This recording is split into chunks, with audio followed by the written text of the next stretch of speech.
Assalamualaikum dear students, my name is Mubashir Ahmed. I am here to teach you physics class 9. Dear students, आज हम अपना जो topic है 2.7 motion of freely falling bodies को discuss करेंगे। ये topic जो है physics class 9 chapter number 2 kinematics का लास्ट टॉपिक है।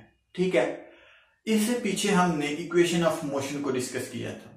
आज हम स्टडी करेंगे एक ऐसी बॉडी का मोशन जो कि फ्रीली फॉल कर रही है। ठीक है, फॉर एग्जांपल एक बॉडी है, वो एक खास हाइट से फॉल कर रही है। ठीक है, उसका मोशन क्या है वो ऑब्जर्व किया था एक साइंटिस्ट ने, गैलीलियो, उसने ऑब्जर्व किया था। ऑब्जर्व ये किया था उसने कि अगर दो ऑब्जेक्ट हैं, दो बॉडी हैं, ठीक है, वो एक खास हाइट से फॉल किए जा रहे हैं। एक खास हाइट से अगर उसको गिराएंगे तो उनका जो मोशन होगा वो सेम होगा, और सेम ही टाइम में वो जो दो बॉडी हैं, वो जो दो ऑब्जेक्ट हैं जिनको हमने गिराना है, वो सेम टाइम में ग्राउंड के साथ स्ट्राइक करेंगे। मतलब उनका मोशन जो है वो सेम होगा। ठीक है, freely falling object have the same acceleration independent of their masses. उनका जो मैसेज है वो इंडिपेंडेंट होता है। मीन्स ये कि जितने मर्जी मैस हो उनका कोई असर नहीं होता। फॉर एग्जांपल एक बॉडी जो है वो ज्यादा वेट रखती है, ज्यादा मैस रखती है as compared to other body जिसको हमने एक साथ गिराना है उससे। तो जो गैलीलियो ने ऑब्जर्व किया ये कि उन दोनों का जो एक्सेलरेशन है, उन दोनों का जो मोशन है वो सेम होगा। ठीक है, क्योंकि इनका जो एक्सेलरेशन है जो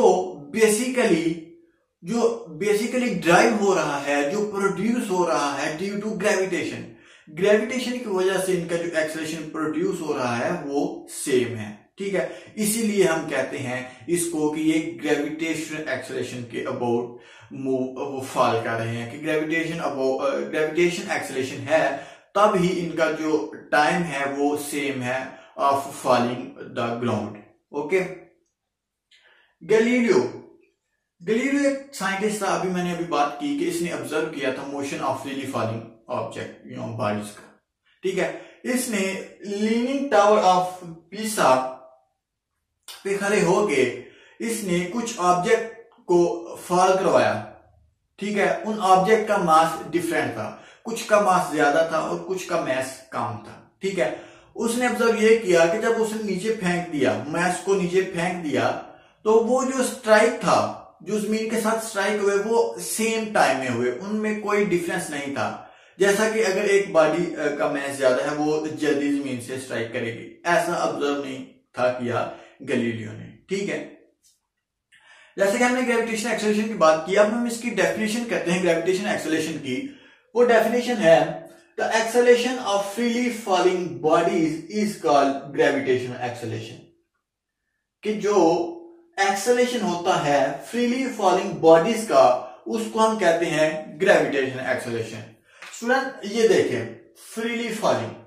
फ्रीली फॉलिंग का मतलब ये कि जो बॉडीज नीचे फॉल कर रही हैं वो फ्रीली हैं, उनमें कोई भी एक्सटर्नल जो फोर्स है वो अप्लाई नहीं हो रही। जो भी जैसे भी वो नीचे गिर रही हैं वो ड्यू टू ग्रेविटेशन है, और उनका जो एक्सेलरेशन है उसको हम कहते हैं वो ग्रेविटेशन एक्सेलरेशन है। ठीक है, उम्मीद करता हूं कि आपको इस ग्रेविटेशन एक्सेलरेशन की समझ आ गई होगी। अब हम इसको डिनोट किस तरह करते हैं ग्रेविटेशन एक्सेलरेशन को? इट इज डिनोटेड बाय जी। इसको हम जी के साथ डिनोट करते हैं। वैल्यू ऑन अर्थ सरफेस, जो जी की वैल्यू है ऑन अर्थ सरफेस वो क्या है? उसकी वैल्यू ये है 10 मीटर पर सेकेंड स्क्वायर। ये उसकी वैल्यू है एट ग्राउंड स्टेट पे। ठीक है,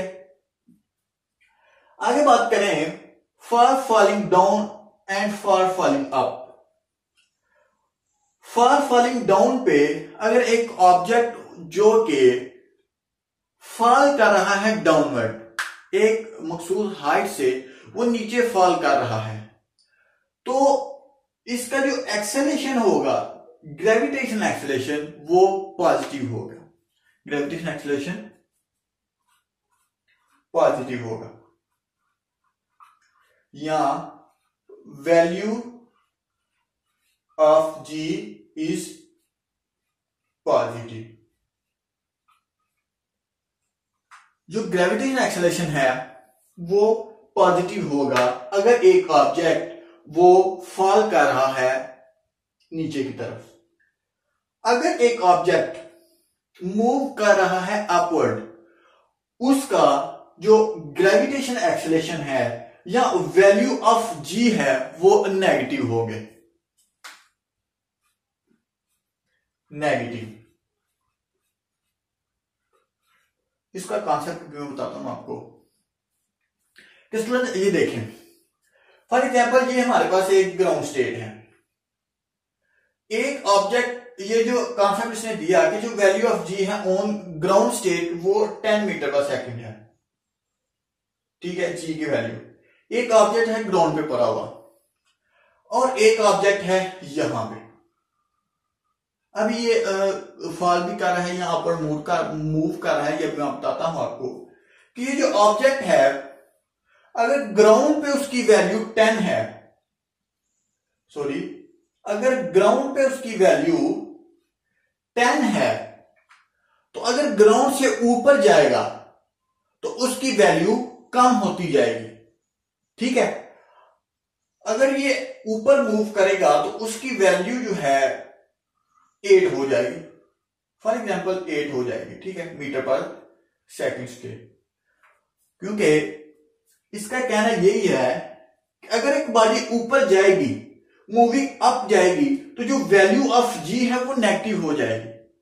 और अगर यही एक ऑब्जेक्ट अगर ये नीचे जा रहा है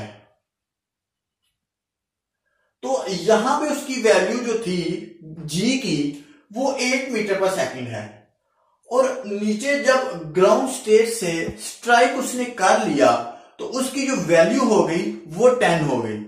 तो इससे हमें पता चल रहा है कि जब एक बॉडी ग्राउंड स्टेट से ऊपर जाएगी, ऊपर मूव करेगी, तो उसकी वैल्यू कम हो जाएगी।